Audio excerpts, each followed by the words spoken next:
Riverwood Centers in Minnesota is an organization which provides mental health to many, about 3,000 people in 5 counties in Minnesota. Unfortunately, recently, they have been forced to shut down 5 of their clinics in the wake of recent county budget cuts. This has caused many of the people who depended on that medical care to be completely cut off and have no access to any other means of mental health provision. One of the patients of these mental health facilities said that I don't have the words to describe how I feel, astounded, angry.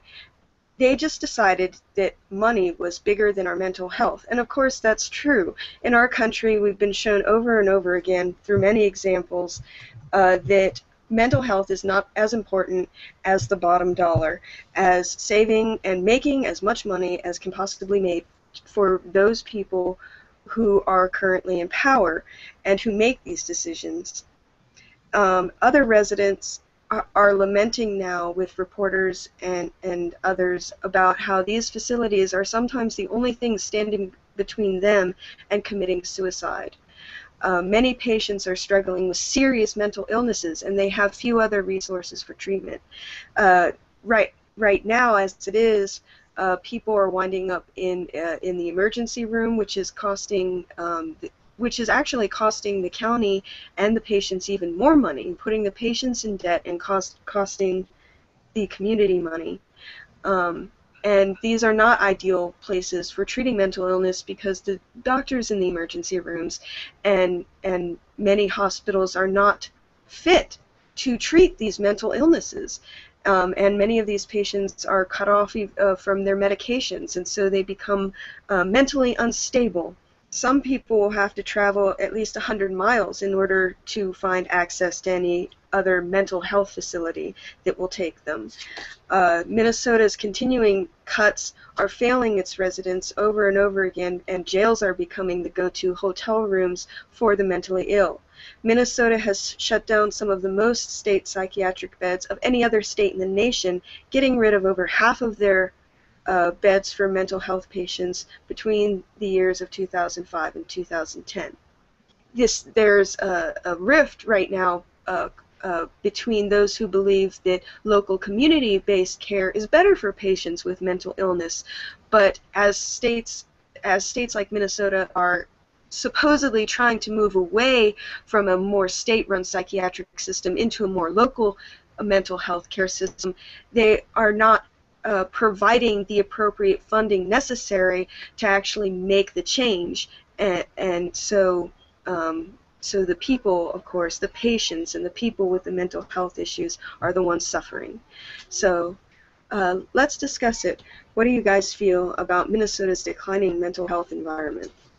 All right, so the issue here to me is that, other than obviously the one that's obviously presented, is the fact that this decision is actually messing with the treatment for people with obvious difficulties due to mental illness.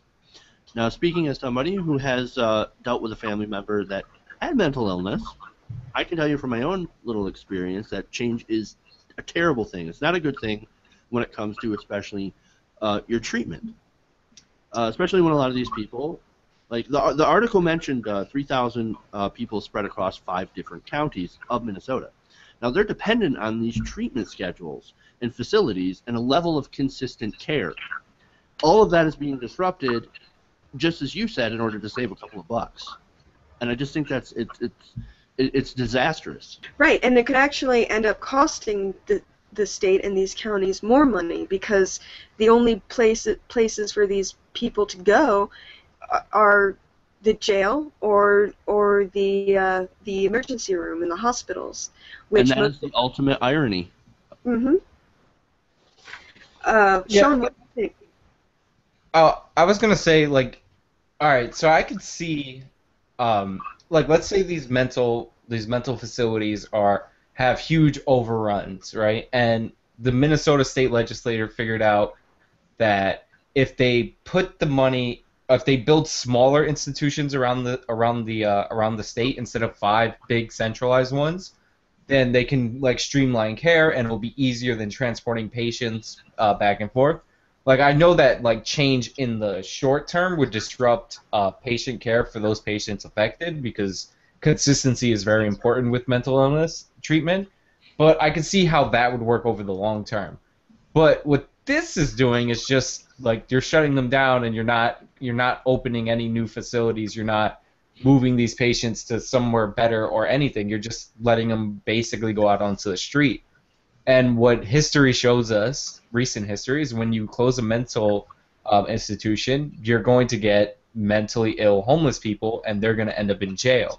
So what happens is they end up in jail. The guards don't know how to deal with them. So you're going to end up building psych wards in the jails, and you're just going to end up blowing a whole bunch more money in the long term, except you're blowing it on the criminal justice system instead of a mental ward. So I don't think these cuts were done smart or effectively. And if they really wanted to localize the facilities, then they should have localized the facilities and not just got rid of them and hope that the other ones would just pop up. Yeah, and that's the whole problem with it, is that it was hastily, poorly done, and of course they're not going to build any new ones, just as you said, because they didn't have any plans to. They're just shutting them down, like Reagan shut down a lot of the mental health facilities, and you suddenly now have more of an influx of mentally ill people getting in trouble, getting into jails, and of course that hurts the taxpayer. The thing that I really think they're doing is they're shifting costs for a different political reason, because it's easier to justify criminal justice spending as being tough on crime than the mental illness centers, which for whatever reason is just not a cause people seem to care about, like and that in like mass. So like it's more like to me it's more that, oh, we're not giving out this welfare care to those crazy people, but if you increase criminal justice spending, even if it's for the same people, then that's being tough on crime. So I think that that's really the driving force, and it's about shifting costs to the counties. Yeah, and to sort of build off that point, another thing I wanted to sort of bring up is that, like, I generally think that we're a nation of caring people, right? But that's sort of not really representative of who we put into office. There's really no human face when it comes to these people who are mentally ill, especially to these, like when a bean counter decides to shift some costs over from one thing to another, from mental health facilities and put it somewhere else. And most people don't even think about it. And that's the thing. That's what you were saying about that shifting from welfare to, help these mentally ill people over to tough on crime legislation. And so I think that these programs are generally not missed by the majority of people when they get pulled. And I think that's, another reason of why a lot of these programs aren't really discussed, and in addition to mental health being still stigmatized and a bit of a taboo subject to talk about. Right, absolutely. I mean, it's a dark subject matter, and people often group the mentally ill. Even though almost everyone knows somebody who has some form of mental illness, it still seems to be the tendency of many people, especially those in power, to demonize the mentally ill and group them into an image that's like that of just a bunch of crazy people, just a bunch of insane, dangerous, crazy people that were kind of conditioned or told that we're not supposed to really care about.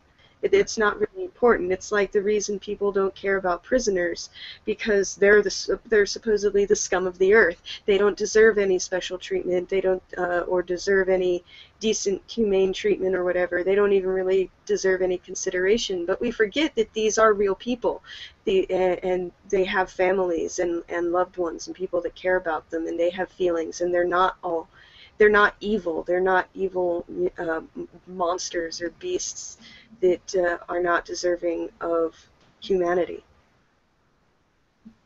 Right. And we're like still recovering as a nation from when Reagan shut down all the mental institutions. And the thing about the mental institutions is that they don't really have a lobbying group behind them.